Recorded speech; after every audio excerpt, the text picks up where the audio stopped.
Welcome to Beyond the Box.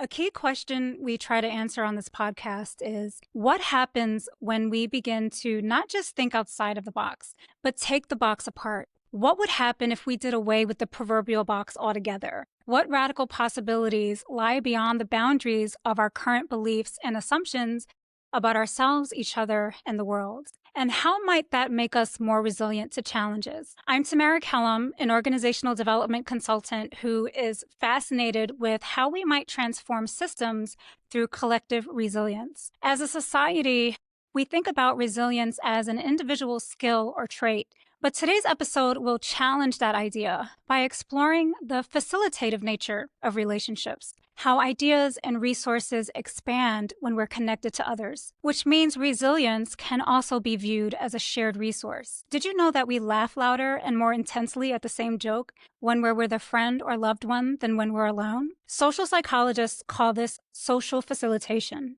We have a profound effect on each other. I remember reading about a study where a group of participants were asked to guess how long they thought it would take to hike up a hill. Half were told they would be hiking alone, and the other half were told to imagine hiking with a close friend. Participants in the companion group guessed that they would reach the top of the hill faster than the other participants. This tells us that people influence our perception of our resources. Now just think about that for a second. In the study I mentioned, the size of the hill didn't change, but just imagining a close friend hiking beside them shifted participants' view of what it would take to climb it.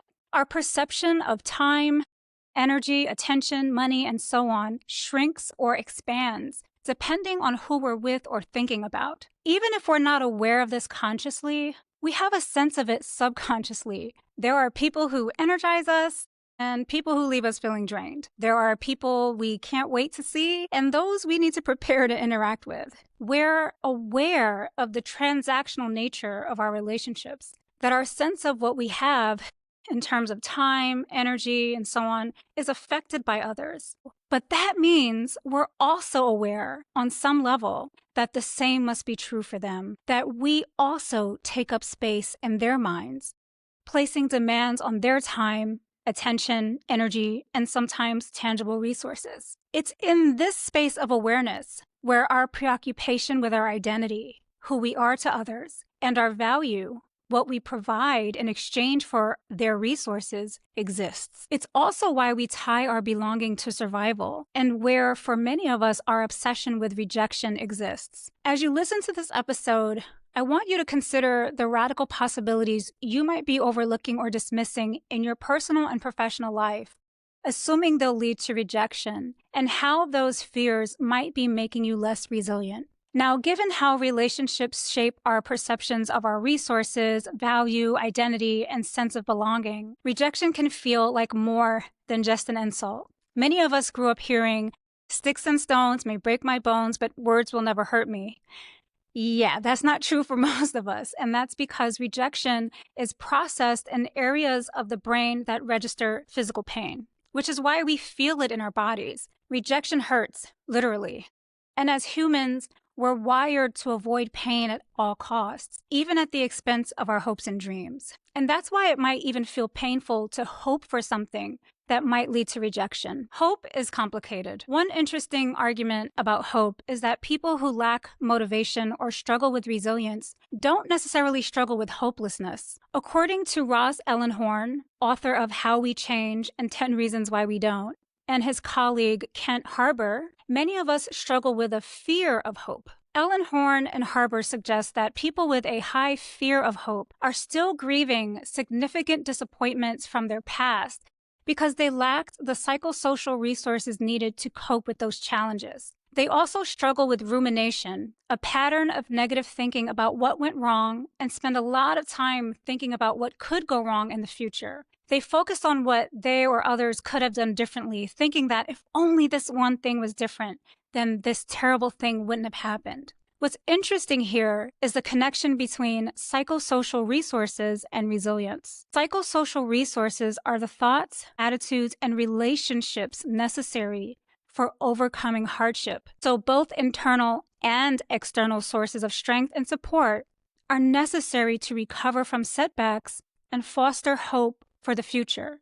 Without it, we find ourselves in ruminative loops of shame, what we could have done differently, or blame what others should have done differently. We stay in what I call the zone of disempowerment, a state of fault-finding where we fear hope and overlook possibilities for growth. Now, when we apply this to rejection, someone who has faced a lot of social trauma or isolation might have a heightened anticipation of being judged or written off. So to protect themselves, they might develop a highly transactional view of people. So they're constantly anticipating how they're being identified, valued, and received by others. They may shift to accommodate others' expectations, work hard to be admired by people in their social circles, or seek to dominate others.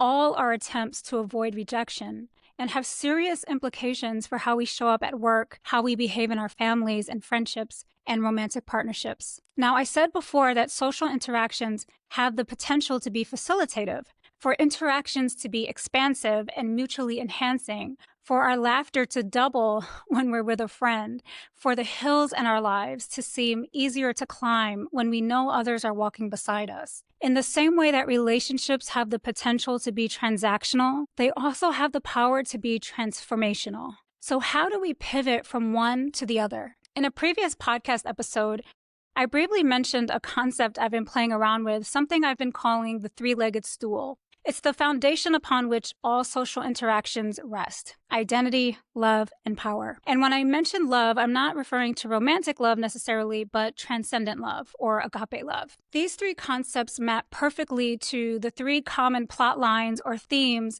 that world-renowned infidelity expert Esther Perel says are at the center of most marital conflicts. These are respect and recognition, closeness and care, and power and control. Some of you might have already made the connection between these three concepts and our preoccupation with rejection. I believe that by changing our orientation to love, power, and identity, relationships can shift from being transactional to transformational. Earlier, I said that when viewed transactionally, relationships emphasize resources, value, and belonging, which are tied to survival. These themes have strong evolutionary roots, but evolutionary psychology theories are descriptive. They describe how we behave. They're not explanatory. The human brain has so much behavioral flexibility. So yes, our minds were once wired for survival, but they can be rewired to thrive. We're no longer trying to survive being eaten by large animals. The biggest predators we face today are our own destructive social constructs, leading to the patterns of social strife we continue to see in our families, communities, and globally. So if transactional relationships are about our need to control and economize resources, assess and reassess ours and others' value, and shifting which groups we belong to and who we deem worthy of belonging, then transformational relationships would have entirely different characteristics. In transformational relationships, people don't vie for power, they empower each other instead. Control isn't given to the person with the highest title or the most resources, but to the people or the person with the most clarity about the situation, which means power shifts and is shared. Power, like the conduction of electricity, is about how energy is dispersed. It's about enablement. It's not a possession. It's about momentum. In transformational relationships, people don't limit themselves or others to a short range of socially acceptable roles and qualities. They embrace their own and others' dynamic and multifaceted nature. People are free to bring their whole selves to their relationships, and everyone is present to each other's experiences. People aren't reduced to one's judgments or assumptions about them, but are truly seen as they are, rather than as others hope or fear they are. In transformational relationships, belonging is rooted in resonance, not just ritual. Connections are about presence, not performance. Everyone sees themselves and others in the context of the whole rather than as individual parts. There's an understanding that when one person thrives, everyone thrives. And when one person suffers, everyone suffers.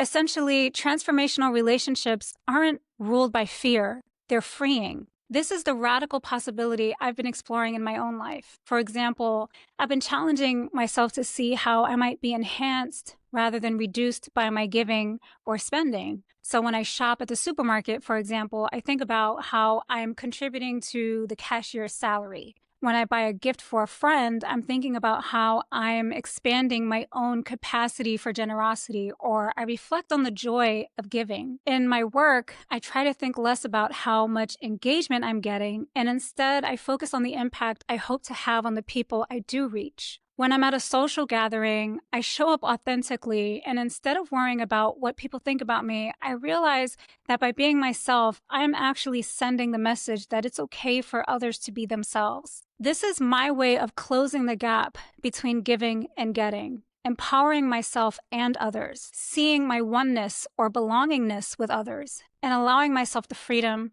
to be who I am, which frees others to be who they are. This is how I am slowly releasing my fear of rejection and experiencing greater freedom in my connections. As we close out, I invite you to think about where you struggle with rejection. Is it related to power? Are you preoccupied with being respected or your status in the group? Is it connected to belonging? Do you try really hard to fit in, even when it doesn't feel right or authentic? Or are your fears connected to your identity? Do you spend a lot of time worrying about what people think about you or trying to manage their perceptions of you? Or is it all three? Here are some exercises I invite you to try.